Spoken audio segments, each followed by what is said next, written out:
gisik kurangona sakantipan rumchaksoa media business aro national level lo kamkagumen mande jeko kan gin monde lungen experience ongba mande an chung baksa donga garu hilsona after 25 years bubble si kongrek bunga zaman ri bana kon ang midir peng angabang introduce ka ang jawa an tangde wan ang kani kusik si ka china hayan chung ko mandera be irum chaksona wan mic Sangma nga chakswa mthela ona mthela nagni brief history ko singni viewers rang na thalami hobda. First of all, I am so proud to be in your podcast, and I'm a fan of your Nangni podcast ni fan room. You guys are doing a fabulous job. I keep on watching and songkongi nga rumai me podcast ka nga rang ko na sung issues rang ko nga ba follow kai nga pachi dongo magman follow kai nga mo.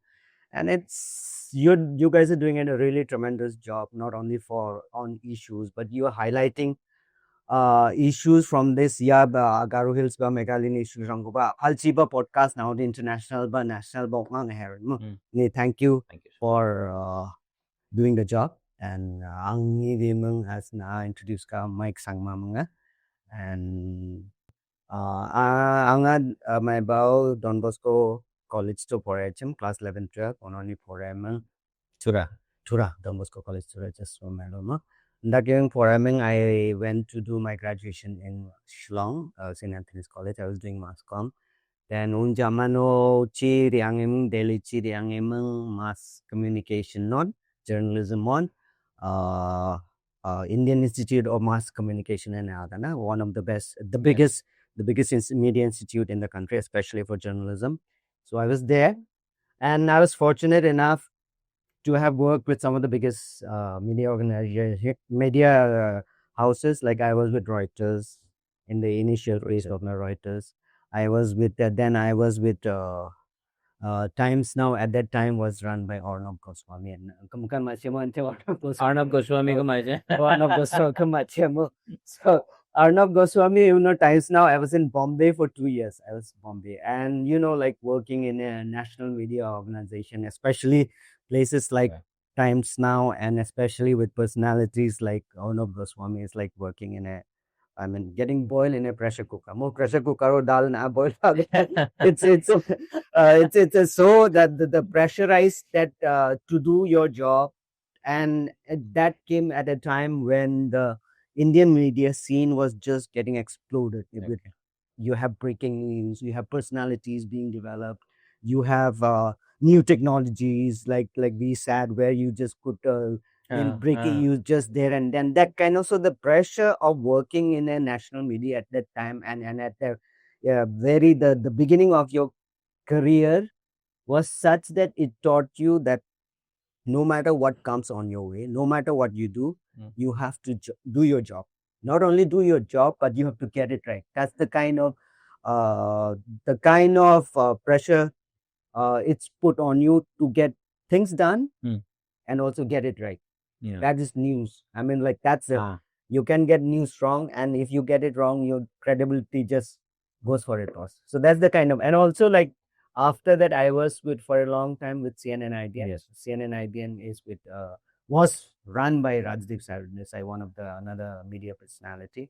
So and those are the kinds of initial pressure and all this. No? So and it was those were learning times. Those were fun times. At the same time, working for under pressure, it's a tremendous job, and I'm happy that today I do less pressure work. I write in a sense on issues it's related to.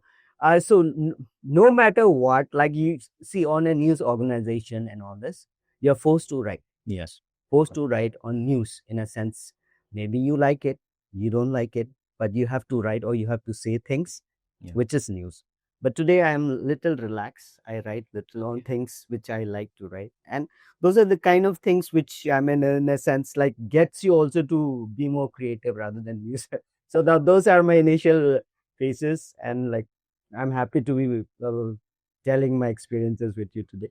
So So askte matna Indiba napi sangja maina uttabur how long have you been here? Even in Israel? In Delhi? 25 years, exactly. Maba hajal gania, millennium hajal gania, but sigoni my about Indian Institute of Mass Communication in pore mung jamano de non kam kae mung family members set up kae in like 25 years. 25 years, imagine that's a half a lifetime or something. Yes, of course. So how was your childhood? Where did you grow up? So what I'll like I can be frank on whatever how my childhood was. So basically I come from a place called Pilankata Maikuli and Nepal there. Basically there's a tiny village inside that area. It's in Rivoy district and it's just borders Assam and you just 5 minutes you're in Guwahati kind of situation. But at the same time we live in a village where it's exclusively Garos. I mean the exclusively Garos. So once you're inside the village, you're excluded completely. But once you come out 5 minutes, you're in the big city. And Guwahati is a huge growing city. And even it has been there for that. So I grew up in that. And unfortunately or fortunately, when I had just this one, like there lots of tragedies happen, personal tragedies in a sense. My mom passed away when I was very young, about 10 years or something like that. So we had a tough time, but fortunately, I was able to come and studies in missionary school. I was there and Sabijun Red in Shillong. I was in Boscoma. And I did after that. I also did my class 11, 12 in Don Bosco SF and at that time I was like I'm not bragging myself, but results for class 11, 12 I got 5th ranking in the state. Okay. And at that time there's no social media, like you don't know me, nobody to appreciate or something like that. So and it didn't matter because after that I just like went for further studies and all this. No, so it didn't matter in a sense. It could have mattered. Maybe some financial help came from government or somebody like because of that. I think this happens nowadays. Like take lots of innocence, appreciate you, even if there are financial help, appreciation kind of thing. No, but it didn't matter. But I think that one way or the other taught me in a sense have to have resilience, courage, and to believe in yourself that no matter what comes, maybe you can achieve something. Maybe you can do something. I'm not saying, but maybe you can do something. So that's the. So was there any moment when journalism struck you, or some kind of somebody from somewhere who inspired you to be a journalist? So early on, my dad used to subscribe to this bi-monthly or monthly magazine called Sangma. Garo. This one magazine. So I used to, in essence, kind of reread again. I mean, kind of thing. No, that was the only books we had in it, or only current affairs magazine we had at that time. So I used to read that Sangma and all this, and that opened up an opportunity to read in the first place. Then I went to, in a sense, a missionary school where we have more access to books. So I used to, in a sense, kind of finish up Hardy Boys. If you look at this one, Hardy Boys has to, like, in a sense, even while you're studying and all this, no, like you'll study, you'll put the books and like inside you'll be reading a novel. That kind of, in a sense, kind of enabled me to read. I mean, like curiosity for knowledge and all this. No, that started. So, and after from class 11, 12 here, then I went to do my graduation. And at that time, graduation, St. Anthony's, I got St. Anthony's, in a sense. I had a good marks and it was fun. So at that time, St. Anthony's had a course called mass communication and all this. And at that time, I was an art student and there were not many options as well. No? Not many, and it sounded interesting. And I was the third batch from the new course. I was the third batch, and it at that time, because after 1991 when India opened up its economy and all this, no, so things just, you and I know that things just blew up and the things changed. So that was at that time. So and when that happened, I was, in a sense, it was a very interesting course for us. We had never seen any mass communication. We like at that time to have a that DV tape cameras, VHS Super 8 or Super 16 or something like that. Yeah, that time they used to have that. Yeah. That time we used to have that, and that used to be wow. I've never seen cameras in my DSLR, holding DSLR at that time. That used to be the innocence kind of thing. No, we had access to at that time. Okay. I mean, so that was very interesting. Okay, interesting. That's fine. I mean, I did good in my exams and all this. But interesting part was after finishing the exam, all of us from our batch, I think 30-40 students, all of us gave an exam for Indian Institute of entrance test for Indian Institute of Mass Communication. Okay, and I didn't even know what was Indian Institute of Mass Communication, and I didn't know. But since I had done journalism, and since everybody was applying for it, like I also thought I'll just go and give my shot. And like the entrance test was in Guwahati, so everyone came, and after exam, everyone came and gave on this, and the results came, and thank God, none of the friends from our batch, I mean, almost everybody gave. None of our friends from our batch got through, but I got through. I don't know, not because I'm more clever or more better than them, but I don't know what was the reason, but I got through. Okay. Thank God. Getting through admission and all this is fine. Now, where is the money coming from? My dad had retired at that time. I didn't know what to do. But I said, like, in a sense, okay. And somehow my dad arranged for finance and all this. And I mean, like this one. Okay, I said he will arrange for finance and all this. But more interesting stories are how your journey started. So what happened was, like, one of my my dad's friend. So he said, I'll drop you to in the train. I'll drop you to Guwahati train station. So we took a bike, went, said goodbye to everyone. Tears, somebody cried and all this. Going to Delhi for the first time. I've never been outside that village, except for Shillong maybe. And nobody from our family has gone so far on that. Okay, so fine. Then we reached on a bike. We reached Panwazar, the station. But the train was not there. Oh, okay. Now panic again. What to do? So then, like the one who was dropping me said that no, it cannot be done. He said that there's one more stop at Maligaon. From Panwazar, it stop another. So he drove the bike like a mad fellow. Then somehow we reach Maligaon, and I got inside and this one, and go in the train for the first time. I don't know anybody. I don't know. Luckily, there was some Naga or Kuki guy. We started chatting just opposite side. We started. Then he asked me, where are you going and all this? I said, I'm going to Delhi, but I don't know anybody and all this. But he said, then okay. Then he said, like, I stay in a hostel. I study in Delhi. I stay in a hostel. So you can stay with me for some time. Then we'll see after that. I know some Garo people. Maybe they can help you and all that. So he took me. I stayed for 3-4 days in his hostel. Okay. And after that, he introduced me some people whom he know and all this. And after that, I met friends from that institute and all this. And we somehow managed. Then I started working different this one and all this. So that's my early beginning of my career. So that's so now everybody would be curious. So I'll ask this for the first time, maybe in our podcast. How was Arnab when you were working with him? See, around that time, 2000, starting of the millennium, the 2000, 2001, 2003, Indian media scene was exploding in a sense. You have news channels, every news channel is being opened up. And just before that, we just had DD, and for a long time we had NDTV.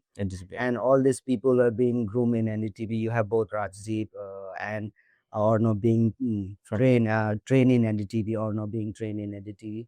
And so because there was huge explosion of media, everybody wanted to open up media channels, like television, especially glamorous part of the media. I mean, like television. So, but from that perspective, NDTV and DD were very let's maybe today's this one BBC, fat, boring, yeah, and like people watch, if you want to watch news, I mean, if you like, but after a point, people switch it off, because like, I mean, like, you get a news story and it's a fact, and it goes on. But I think personally, Arnab at that time realized that India was changing. India was changing. Indian politics was changing, and to certain extent, right wing elements in the country was emerging. Right wing voices were emerging, and at that time, then we just had left liberal kind of narratives of the story, whatever this one. So he realized that, and also at this time, maybe like also the current dispensation, in a sense, kind of emerged stronger. No? Yeah. So he felt that perhaps he felt the need to rebrand himself, and also in a sense, kind of he rebranded himself from the boring entity, boring DD, but trust me, working with him is not the easiest thing anybody can have. It's my personal experience. Not only that, and so many people who have worked with him tell him that they will tell you that like working with him is not the easiest thing you can have. I mean, that's if I can understand his position as well. If you're working for a national news, and if you have to break news, and you have technology, and you have, in a sense, kind of narratives to push forward to, you understand, and all this because the audience want it. It's not one way. It's not the media just telling. It's also media is telling what audience what audience want to hear. So he in a sense kind of realized all this, and the thing is kind of so. But trust me, working with him, as I said, was like working in a pressure cooker. I mean, like, I'll not go into so many details. The instances. Comparing him, how is Rajdeep? Rajdeep, yes, there are two different personalities. Yes. I've worked with them personally. There are two different personalities, although they emerge from the same school, but they are two different personalities. See, in terms of, as individuals, as each one of us, we have our own ideologies that nobody can change. Yes. Whether you like it or not, I'll have my own ideology. So there are two different personalities, and they cater to different audience. And I'll cater to right wing, you'll cater to left wing, liberal kind of thing. So in that way, he was much more easier to deal with. And even in terms of personality, he was much more easier to deal with. I mean, I don't have anything against Arnab and all this. He's a good human being when off camera. He's a very good human being off camera, but the on camera, you see, he may not be that. But off camera, I must say, he's a very good personality. He's a genuine human being.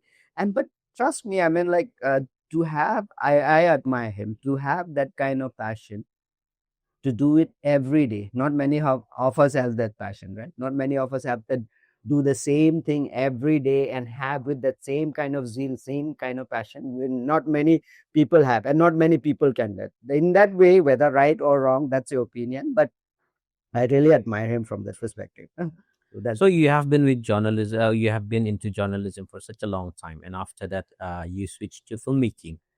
So how does that transition happen? See, the thing is, that's as I was saying, that when you are in a news organization or when you are in a corporatized environment, there are certain things that you don't control what you write or what you do, right? And also especially in a news organization, news comes to you. You don't go to news, especially. So you have to write according to what happens, not like what you feel like or what so sometimes after, and also the media scape was changing after maybe like after 2012, 13, 15, around that, and also lots of these things with the media is every 20, not even 20, 15, 20 years, the kind of media consumption changes, and that changes, the cycle has become shorter and shorter. So the thing is, after working with all this news channel and all this, like you certain things get to you, this one to your throat, and you said, okay, maybe this may not be this one, because the burnout phase is like a very short. The kind of pressure this one. So what happened was, after that, like, in a sense, I got some opportunities to work with in a sense organization which are less, in a sense, proactive or have more leisure time with you and all this. So in a sense, that kind of slowly, in a sense, kind of push me into this one, in a sense where I can like be of not boss, but do what I feel to a certain extent, what I want to do, kind of thing. So that's where all started. And I think personally, my passion, I would like to do a wildlife film. Okay. I would like to go up to the Tura peak, sit there alone, have a long lens camera, sit there. If I get some wild animals, sit there. If others, like, I'll wait for the entire day, kind of thing. I would like to do as a passion, but sometimes, I mean, passion doesn't generally pay. So that's the thing. But that's the kind of thing. So now, like, you have worked there, and it must have been very hectic for you. Now it is understood that there is competition there, huge competition. So in that given scenario, how does the workflow of this media channel works? What are the kind of budget they allow every individual or every journalist, and what are the things you can expect as a career growth? Okay, so since I am more familiar with the news channels, news television. Yes, So let me take from that perspective. I mean, print I've not really worked. I'm talking about. So the thing is, what happens is that news channels, this is are corporatized. Corporatized means run and managed like a corporate, any other corporate organization. So you have, in a sense, very, like, in a sense, corporatized. Everything is corporatized. So you have a kind of, and the thing is, you'll also have to look from how how much investment it takes to set up a channel. Okay, especially you have a huge infrastructure, you have big broadcast camera and all this, and the kind of salaries you get for star anchors, like you have Arnab, or you have Palki, or you have Rajdeep. Those kind of people demand premium compensation. Those kind of people. So the costs are huge. Yes. The costs are huge for running a television channel. So now, when you have that kind of cost, sunken investment, you also need to get back money. How will you pay your staff? How will you invest further in that? So that's the kind of business investment every news channel has to do that. So keep that in mind. Okay. Now, as a career option and all this career option, the thing is, I'll let me come to the current situation. Current situation. Okay. The thing is, as I was saying, mediascapes changes every 15 to 10 years. I mean, the thing has becoming shorter and shorter. Okay. So the thing is, the mediascape, this one, and although, like, you will have 2-3 news channel, this one. So the thing is, the career path and all this, you can start as an intern. Intern. So there's so many institutes there. This one, the internship, you do internship. Then perhaps after that you become reporter and all this. Or behind the scene, there are lots of jobs which are behind the scenes. If you are in a television channel, somebody has to write.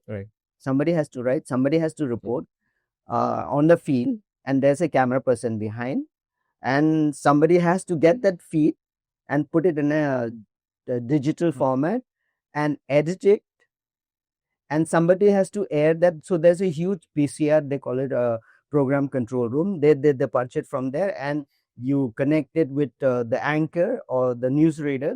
So there's a huge infrastructure as well as people involved. So in this scenario, you can, in a sense, depending on where your interests are, if you're a writer, you can, as a reporter or a desk, it's generally called desk job. Basically, their duty is to ensure that even the smallest ticker on the this one, it goes right, that it's a breaking news. Okay. If somebody, and if you are an anchor, I have to get your, if you're a guest, I have to get your name right. Somebody has to do that, right? Somebody has to do that. Or you are controlling, you're switching this one program. That's kind of somebody. So there's huge personalities involved. Now that, so depending on what your job is or what you like, you can, in a sense, kind of pick and choose, or like you are given that kind of this. So, and if you are capable enough, I mean, you can, from like desk job, you can be either given a chance to become a news reader, or you can become depending on how capable you are. So those are the kind of opportunities you have. But the thing is, just remember, those were the days. Yeah. Those were the days. But the thing is, the media scape, especially on the national front, is shrinking in terms of job. It's shrinking like any other. Like in technology, you have AI coming up and all this, and they are taking so many jobs and all this. So also in the news organization, all these things are being like technology driven. Certain things are being run by to cut costs because you have so many competition and all that. Those are being done. So from that current perspective, it's in a evolutionary stage. So there are always a big 2-3 news channel, but the thing is, it's right now in a stage where it's in a flux, where things are in a sense kind of settle, and like from here, how do we evolve as a news channel? Lots of people have evolved as a podcaster. Lots of people as evolved as a YouTuber, bloggers, and all this. No, they have evolved. But the thing is, what is the future of Indian television? And I think it's the 2-3 news channels will survive, and the rest will, in a sense, kind of has to evolve, or they have to. It's the survival of the fittest. So that's the kind of current scenario on Indian television. Okay. Now coming to that point, so you have had your experience in the past when media was almost holistic. Now it's a very different story. How would you define the scenario back then and right now? See, that's when economy is booming. Everyone's happy, everyone's doing so many things. But when the tide runs dry, you know who's swimming naked, right? So the thing is, that's happening right now, right? So that the weaker word will go off, weaker word this. The thing is, also at that time, lots of media houses were more or less run not so by in a sense independently being run. The thing is, right now, in a sense, we have media who is corporatized and are run by, in a sense, kind of, corporate interests. I will not name who are they, but there you know who runs this one. So you know who this one. So, but the thing is, you'll also have to understand, if you have so much infrastructure, you have so much investment, and you want to put out your views, or you want to put out your perspective, somebody has to pay for that, right? Of course, somebody has to pay. So if I have to get paid, I have to say somebody's point of view. If you want me to, if you are paying me, I'll say this, and maybe you can give me some peanuts. So that's the kind of situation we are in now. You may say that this is a corporate interest or something like that. The biggest thing right now, in a sense, you may say, because this corporate is this one, he's not saying this, or he is not going through that narrative. Okay, the thing is, if I'm a corporate, if one of the biggest issues are involved, then maybe my position is that I may not say that, but I may be quiet about that, and that serves my interest, that serves my narrative. So that's the kind of things, if you're talking about why media has been, in a sense, corporatized, and why certain views and certain voices are not being heard. It's just pure business. Media is a business. It's no longer it's no longer liberal or leftist jhola walas coming and giving you news or views. And the thing is, you're also under the world. In world today, we have voices: the right wing, left, and the middle. So that's what, if you are like neutral, that itself in itself, it's a stand. And also you have to understand, where you stand depends on where you sit, right? If I'm like sitting in some powerful position, I'll take a stand which suits my chair, right? So that's the kind of things, in a sense. I don't know where things are like going, but like I think we are in a period where human history, we just every 60-70 years we kill each other, then we become normal again, we try to be good to each other. That's the kind of human history we are going through. Second world War is this one. Right now we are having so many conflicts and killing each other. That's, I think, that human have this tendency of being nasty to each other every 60-70 years kind of thing. So that's the thing. So what do you think about this misinformation now? And what would be the kind of what would be the ratio according to you? See, misinformation can be three things. Okay, let's say two things. Either maliciously and purposefully put, or ignorant WhatsApper or ignorant influencer saying things. Okay, that's could be the thing. Ignorant WhatsApp or ignorant blogger, you can forgive. You can just say that, okay, because he is ignorant or he's this one. But if there is a organized peddling of misinformation, that's danger. That's a danger. That's a red line. As a society, that's a red line. Whether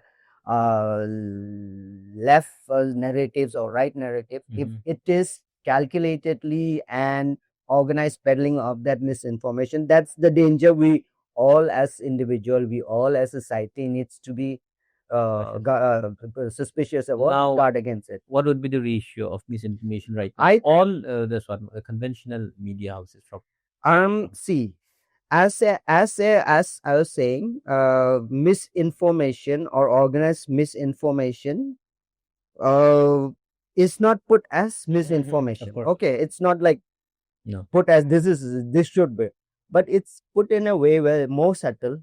If, as I was saying, if I don't put out certain information out, I just keep quiet. So that in itself is a stand, right? So most, but to a certain extent, I would say that it's the misinformation, at least for news channels or national media of credibility. I don't think it's deliberately, or this one. There's people, there's a credible journalist still. Their stand is still what they stand on or what issues that's a personal matter. But I really believe there's no such pushing of an organized agenda or something. But the thing, what happens sometimes these days is, it's not, media is no longer just the national media, right? As I was saying, the bloggers, YouTubers, who are in a sense, so that's where the danger is coming from. It's not coming from national channels or credible national. It's coming from the being pushed, and these are being paid by so many influencers. In a sense, example, in a sense, there was this India Pakistan this one, right? Just recently. So there was this spy called Jyoti Malhotra who was, in a sense. So it's that kind of maliciousness which is being pushed, and that I would call it maliciousness through third party or somebody from a different enemy country. That's the kind of danger we have. Not, I really don't think there's a organized, there will always be organized misinformation push. That this should be, if there at all, it will be done in a subtle way which you and I was not realized. So that's the kind of thing. So now, given the TRP system, and the way our news are being marketed, do you think that there is a space for subtle and honest journalists, or maybe some kind of very good feel good news, or some kind of very slow moving news, which are not necessarily burning topic or something? Okay. So do you think, because we used to see in Doordarshan before, like good things, like related to some kind of art, related to some kind of music or some kind of culture, it would seem quite boring if you watch it for a minute or two. But then when you get into it, they were very beautiful, and they have got stories, they have got feelings, they have got emotions. Do you really think that there is space for those kind of news or some kind of stories like that? So you should ask, every audience should ask yourself, do you want to watch that? Of course, sir. Of course. Me, I would really love it. So that if you want to watch that, there will always be channels for you. Okay. Now what happens is also, like, the thing is, and this is very sharp contrast between Hindi news channel and English. Maybe we still are more decent. We try to, in a sense, talk in a way where we are still respectable. But if you look at Hindi news channel, how things are done, it's drama, and because it caters to certain kind of audience. Okay, it caters to certain kind of audience. So my this one is that it's that if audience, certain section of audience want to watch certain kind of thing, there's always a channel, or there's always a media source which we can do that. But that's I said, no, like it's the audience driven things which are this one, like because what they get is it's more or less like AI. In your Facebook, the stuff you're interested, or the topics you're interested will be pushed to you. Okay, will be pushed to you. To me, it will be different because I'm interested in the different thing. So all these things are being done by, in a sense, automation, AI, and all this. So there's always be. But the thing is, if I know exactly as a media organization what is my audience, so I'll cater to that. So that's the thing. As I said, is there still a space for honest journalism? Yes. I mean, like, why today, if you want to put out an honest journalism, start a YouTube channel, start a Facebook, your own. Yeah. So that's the kind of thing. But as I said, we are in a flux, especially in the national media, where we just have will survive 2-3 channels perhaps before new trend or the latest trend or something catches up with us, that like everybody has to fall for that. So that's the kind of a situation we are in right now. So I know that you follow Garo Hills media as well, Yeah. and the stories here. But now, what do you see? What do you see, and what do you observe from the current affairs from Garo Hills? Okay, let me put it that way. I see lots of influencers, so-called influencers. Okay, I see lots of influencers, women, men, boys, young girls, and all this. If a women influencers dancing or singing or saying something get lakhs and lakhs of views or likes or something, but a news or or a story which as of of importance to this place, if that just get about few likes or few reads, then there's something wrong with the way we are consuming. Way we are consuming this one. Okay, for example, I think that the thing with us, whatever is happening in it's just a microcosm of whatever is happening in India, and it's a microcosm of whatever is happening in the world. So it's nothing new. That, of course, I mean, we have our own binocular vernacular language, this one, like, in a sense. But I think there always be space for people like you who put out intelligence blogs, who put out intelligence podcasts, who wants people, you hear different intelligent voices of people who are influencers, who are leaders. There's always be views for that. The thing is that there's a democratization of media, and you can't stop a influencer girl from saying what she wants to do, but it's all up to you what you want to see. So that's the kind of I'll not say this one, but that's the kind of situation we have now. You being from a very small village, you have got quite a lot of this one Garo people out there. And do you really think that your people, especially in your villages, in and around your villages, are they represented equally or fairly? No. I'll tell you what. How old are we as a state? More than 52 years. Yes. If we have a population, we will. I mean, like, I'm talking about Ribhoi area. There's a constituency called Jira. Okay, 50% Garos. No, 45% Garos, 45% Khasis, and 5% here and there the Nepalese, Assamese, whoever, this one, right? This one. Okay. Now, for the last 52 years, if not even a single Garo representative has come out from Jirang constituency, isn't something wrong? Not even one. Yeah. Isn't something wrong with that? Yes. If we are just 50% of the population, isn't something wrong?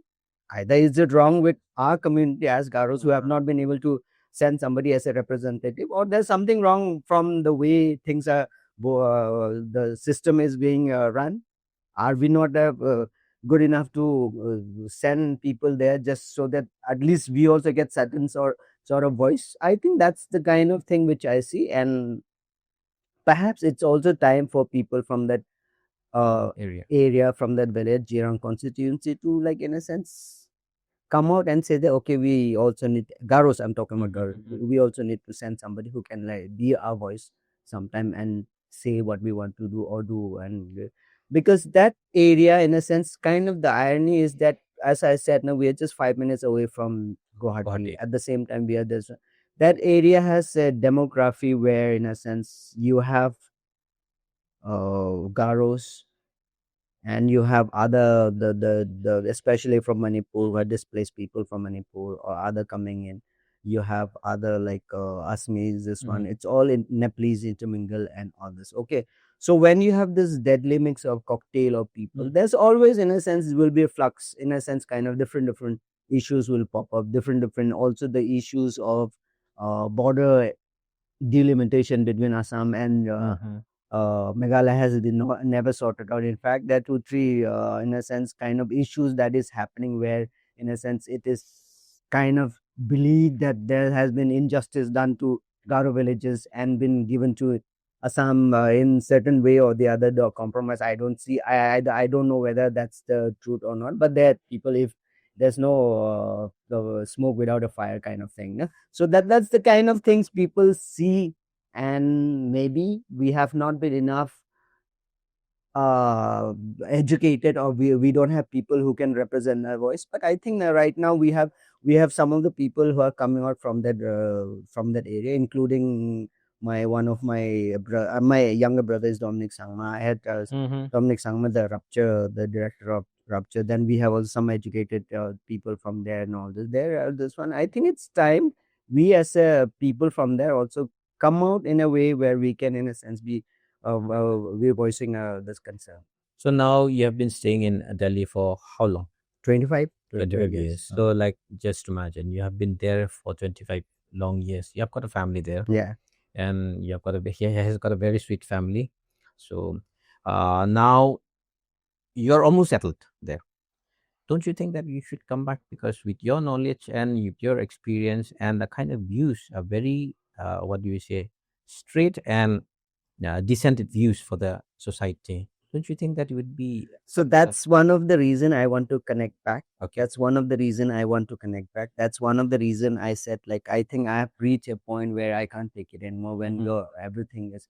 So that's one of the reason, and I'm happy then I took this journey. And the good part is that I drove all the way from Delhi in my car. Yeah. None drove all the way from Delhi all by himself, alone. Yeah. And that's like, that quite remarkable. That's more than 36 hours, 1,800 or 900 kilometers almost. And I didn't want to be like, especially in the UP, you have some of the best highways in the country today. UP, you can drive at 100 kilometers, 120 kilometers. But Bihar and West Bengal's highways are still questionable. So, and I've heard lots of stories in Siliguri. I've heard lots of this one in this West Bengal and all this. No, so what I did was just on the other side of a passenger car. So I put my bag. I put the kind of another smaller bag and made it in a way as if somebody is sleeping. So I drove so that if people are looking at me from different perspective, they don't get the idea that I'm just alone. So that was the kind of thing I had to do to come here and drive all the way. But all in all, it was a good adventure. And I think people should have something or the other to have that kind of courage to do something or that. I'm not saying that that's the biggest courage or biggest thing I've ever done in my life, but people should do more. I'm sure there are more people, more Garos. I have some of our Garos have driven across the world and all this. But like, we need to do our own small adventures in life. we need. You are almost back now. Ideologically, we have been talking since yesterday, and we have talked a lot about the scenarios, about the society, about all the things progressive, and also some things which are not according to our standards, or maybe not according to what we wanted to see. Right now, say for example, if I give you some kind of say for example collaborative offer, a person like me or somebody else or some kind of institute, what would you like to do and what would you like to see in Garo Hills or maybe around our places?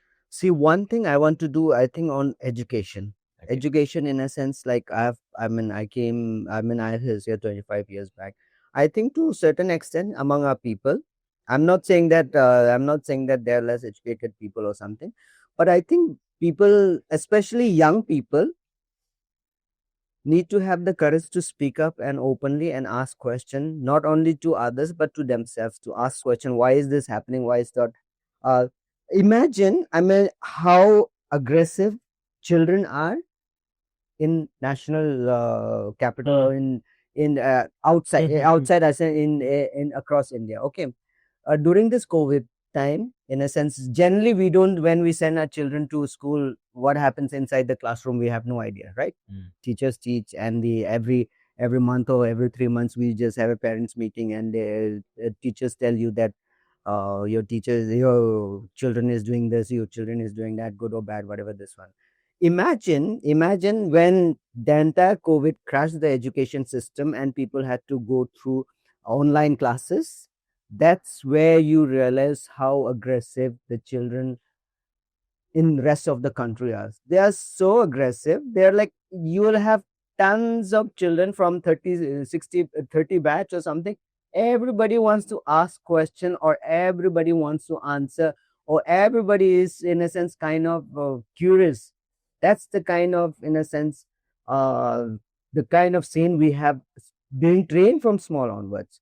Now I've been interacting with some of the young students from here, in a sense, kind of young student from here. Like, I would, in a sense, I'm not saying that they are not potential or some. I also come from the same background. I'm also Garo. I know the people can, in a sense, they, you also have to stay outside and work. There's potential, but the thing is, as in the formative year, I think we also need to, in a sense, somehow encourage our young children to be more open, to express their feelings, to put out their views, and if they have question, never be afraid. Ask question, what you, maybe it's wrong, maybe it's right. So that's the first thing on something on the education I would like to, in a sense, kind of do. I don't know what is I mean, like, I don't have any plan as of now, but that's the thing which I want to work in education.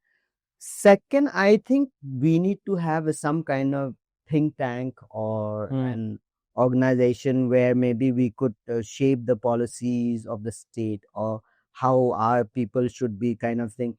What sometimes we what we leave all this kind of ideologies, or what these ideas, creation of ideas, or how things should be done, what should be the voice, kind of thing, is not being done. I mean, I don't know, it's being, but I see as a not being done in a way where we have a think tank who can, in a paper, say in a paper, maybe this just an idea, but when people, or when decision makers get come to that kind of idea, they need know that, okay, this is the issue, perhaps this is the way to, generally, like, this is done by, like, colleges, or especially on the higher level, we have only hardly one postgraduate this one institution in this in this region. So that's generally, like, that kind of department does that, or any other independent organization does that, think tank. So that's the kind of thing, I think, which we can, in a sense, maybe that policy, or maybe that guidelines could be very different from others. I think right now what I am seeing, the policy decisions are being taken by uh, the the bureaucrats, or policy decisions are being taken by this one. That the way we, how can we influence policy decision for our people, for the state, for the, so that's the some kind of inputs which needs to also come from civil society, from think tank. That's the kind of idea. I think it's not only for this Tura or governments. I think as a state, whether it be economic policy, whether it be social policy, or implementation of policies, how it can be done, that can, I think, that way it's it's coming from where I've experienced so many think tanks, so many seminars where they just debate, where they just talk about what other thing can be done.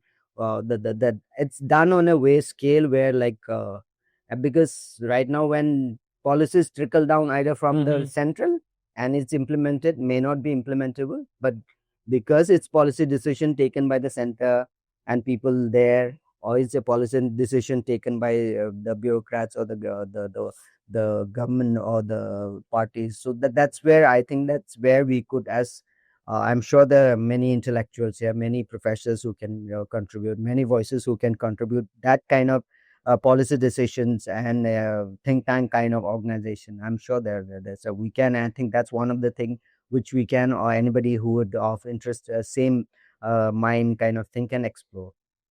One good thing is that social media is very strong now.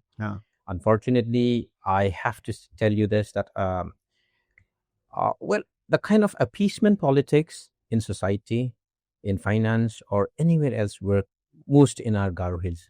And it is quite sad, because what happens is that most of the people who are out thinking, and those people who could give policies or plans, they are most of the time ignored or brush off, because they do not fit to the narratives or some kind of their acceptable ideas that they already have. Because obviously there will always be some clashes. We need to argue. Sometimes we need to quarrel, and even till fighting also, we need to face all those kind of things when it comes to policies, right? That is very unwelcoming in Garo Hills as of now. Now you are here after 25 years, and 25 years in Delhi is not 25 years in Garo Hills. That's the straight facts right now. So now, say for example, you have come up with, say, new ideas, things which you really want to implement there, or things which you really believe that even we, the Garos, or we, the people from the from the tribal areas, could do this. I think it would be very hard for many people out here to accept that. So now I'll be honest with you, and I need to be frank with you, because it would be wrong of me to not let you know of the facts, right? Now I'll give you this scenario. Say for example, we as like-minded people, we are working together, and now our ambitions and our aims and our goals would be holistic, no doubt. And the same would be true even for others also. But then our approach, our policies, and our plans would be different from them. How would you, say for example, if you are here working with us, how would you try to implement your policies, your ideas in a scenario like this? I gave you a hypothetical scenario, not necessarily true with all the people. Please don't mind for that. But we as people from Garo Hills, we need to give facts. He is here after 25 years, and now coming here after seeing what we are here right now, it could be a shock later on, after maybe a month or two. So that's why I'm telling you. So now, how would you work with people like us? I think nation building or state building is it's a process, and that you can it just like where there always be clash of interest. There's always be clash of control. There's always be a vested interest, in a sense. There always be there. There always be where. That doesn't mean that just interested party or where people with common interests, or this doesn't. It just have to. It's any society. In any society, it's always there. Into somewhere that there's no perfect society, and especially in a country like India, especially also knowing our people, our ideas all divergent. You believe in something, I believe in something. I'll only do what I want to do. That's a thing. But that doesn't mean that if you have certain ideas, that doesn't you put it out. I mean, you will encourage, you might be discouraged initially when things that doesn't stop, I mean, like, you from, in a sense, kind of thing. But I think on a policy level, or on a certain kind of governmental level, people, I think, will have to also certainly understand that we cannot, in a sense, continue the way we are. And I say, yeah, it's good. I mean, it suits.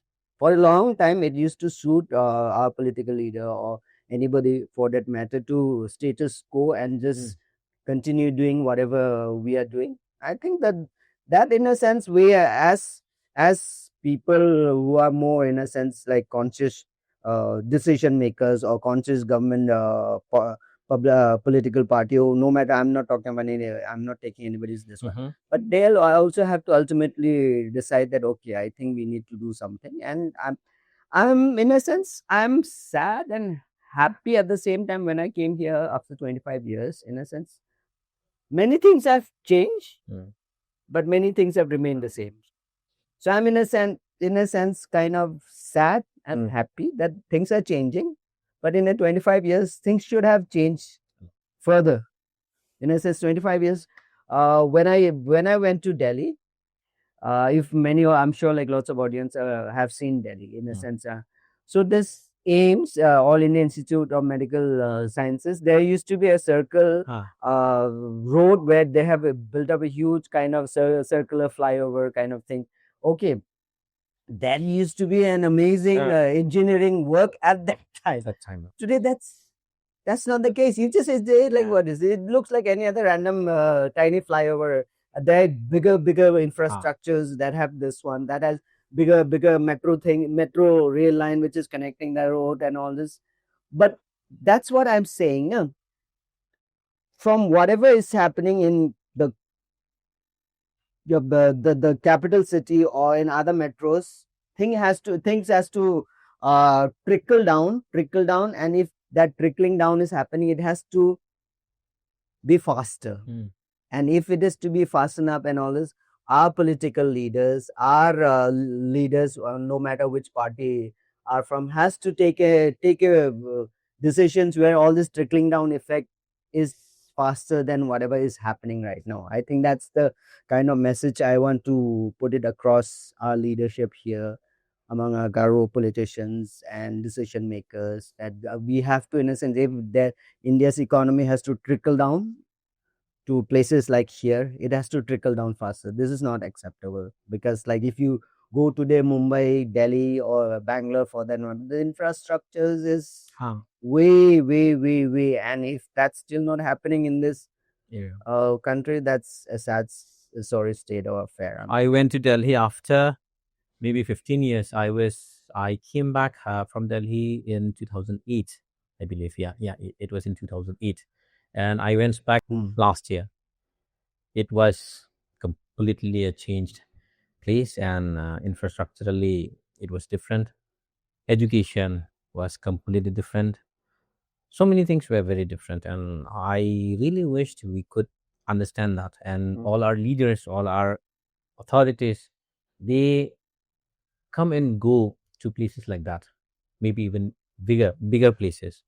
But then coming back, if you see this kind of situation right now in Garo Hills, it saddens me a lot. So I'll be straight with this.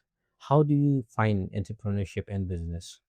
Okay, that's one good thing about, in a sense, kind of, see, it's, you have places like Bangalore, you have places like Gurgaon, and so many places, Mumbai of course, they are the hub of entrepreneurship in terms of entrepreneurship, startups, ecosystem, where like if a great idea, be it technology, be it traditional business and all this, it has become so, in a sense, it's fashionable to become a startup founder or co-founder or anything. And that's because, in a sense, there's a system where, in a sense, where all this growth are being supported, either private equity fund or venture capitalists. There's money to start your idea. Okay, there's money to start your idea. The thing is, whether startups are successful or not, generally startups fail. 90% of startup fails. Okay, but there is a system where you are supported, you're given money, whether that money comes back to you, or there's a different all. I will not go into that.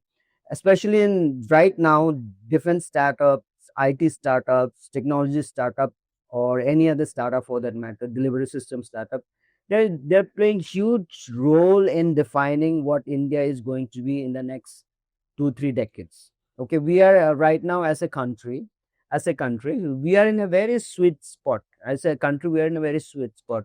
We just overtook Japan, and we are fourth largest economy. Perhaps another 2-3 years will be overtaking Germany. And perhaps my idea or my take on geopolitics is that let you see what is happening in America getting involved all over the world. And China slowly, in a sense, kind of inching to take the global position and overthrow the ruling hegemon from the spot. My take on this, and the suggestion for our people, or to look out for in the current geopolitical system, is that we need to let America and China fight each other, and kill each other, and all this is from the same playbook in the Second World War. You have the British Empire fighting Germany, Germany fighting each other and killing millions of people in in Europe and Pacific, and of course Japan involved, and America just at the back end of the Second World War and just goes there and does the final shooting final shooting and becomes a superpower for a very, very long time. And I think in civilizational history, or even for that matter, every civilization collapsed. I think US is in a way where you have 250. US is about 250 years, and generally 300 years is the civilizational age in a set to this one. So US is in a way you can call it back end. So what we as a national policy, we should ensure that we don't get into war or involve in major conflict. We just need to, in a sense, kind of let China and America fight each other, and when they are almost dead, we just come over and become the superpower. But the thing is, people, there's also debate about if we are the fourth largest economy, why are we still poor? Right? There's a huge. Why are human indices? Why are human development index and all this? We are still poverty ridden. We don't have infrastructure. Imagine the kind of development you have seen at metros, even here. Imagine if we just, like, in a sense, at this stage, I look at positively. Okay, if at this stage, at fourth largest economy, at this stage we are this much. Imagine what if we just jump one or two status and steps and become. So that's the huge kind of potential, and India has always been a country of potential, but whether you realize your potential is not, that's a different different matters of yeah. Your final take on education. Okay. So I think around 2000, 2000 is all this one. Lots of Garos. That was the period when lots of Garos came out from wherever they're in Meghalaya or Shillong or this one. Lots of them went out and studies, got their education, be it engineering, be it doctor medicals, be it journalism, be it any other subject. Lots of people went out. Okay. Lots of people went out and saw what's happening outside. And many of them have come back. So all these people are, in a sense, able to judge what is happening outside and what is happening here. And also there's a more exposure in terms of media, in terms of this one. Earlier we never had so much exposure. So they understand that, of course, we need to do something more to this stage. And I think lots of, especially my contemporary like you and some other bureaucrats or police officers, they're open to idea, and they're open to changes, they're open to implementations, and it comes from a heart which concerns our people, this one. So it comes from that heart, and if we can just somehow, in a sense, channelize that through our political leadership, or through even, in fact, through bureaucracy and I think that's a good way to go about it. But in terms of education, I think it is also, I have seen lots of Garo kids doing good in their exams, class 11, 12, even in graduations. Good schools are being opened up. Now, of course, it's a different business altogether. Business models are different, but education, no matter how expensive, this not so expensive, government run, and education, I think we are picking up. We are way behind, even compared to what is happening in Shillong. Forget about happening in Delhi. We are way behind, and I think, as I said, if trickle down effect happens, there's no excuse to see that why that trickle down effect is very slow. I think that's my take on whatever is happening in this in Tura. So I have not seen many parts of Garo Hills, but I've seen Tura after 25 years. But that trickle down effect has to come faster than what it is today. We'll have to talk again. Thank you for watching. I wanted to host this podcast in Garo. Unfortunately, he experienced better in English. We started off with Garo. Kasapai sobarang gisk be aro considerate ombo bini family ba mabasa gepenjaksa aro Garo po jakal gija ba tangko jakal gija bungun ucok ong'anigimin considerate ombo giskri takjanan chen namik nabu maina yam angada dakpapa guest ko nga changni chang okamna singa podcast changsa udan singni think tank ba chanchik ba mandarang bon gen wa somoy matango de saubanan ng gulpo fana ng gen entrepreneurship ni gimen tao gata ta kya singni media ni gimen tao gata ta kya phalchi mairang onganging ongjeng warang ni gimen yarang plako gulpo fana yan nakaba host rang konanga yan nakapa guest rang konanga singde uni gimen anchini guest rang kon sing comment sibong jamena aro anchini support rang chuk jamena dingtang da kemang khusyong at nabamatna aro di do dang mamatna yeblungen gam chapta miswing ba sapan chikon changsate request kapinga jigita bo comment kabo singni channel lo ba ya studio mai rang ko namdapatna nangja warang ko ba agan bo we are open for discussion option leken bade host rang ko chinga bade guest rang ko chinga kam puna nang yacham warang ko ba aganat po talo na kan sama na dapat yo kaminga di bag babak nga di bagi jak babak nga di ba na dapat chinga na simangni agana ko na simangni kupatsi ako misyokat na aro podcast na rumbana jotun kainga singa daki neutral media ko support kain ka pasakan tinan singa changsatai mathelap tinga aro team ni kita singa mangsa message tunga haja sotpunga gapani ko singa mamang dakiba aganat kujacham aliba mathelap tinga haja sotpunga mijao gapjok haja sotpunga gunni batang plinga sa jokon dao next podcast ka suna singa high level mandirang ko singa dao coming aro debate ko nga dawa singi electionas kang ga shwe ongatna chansinga support kangbo thank you so much Thank you so much.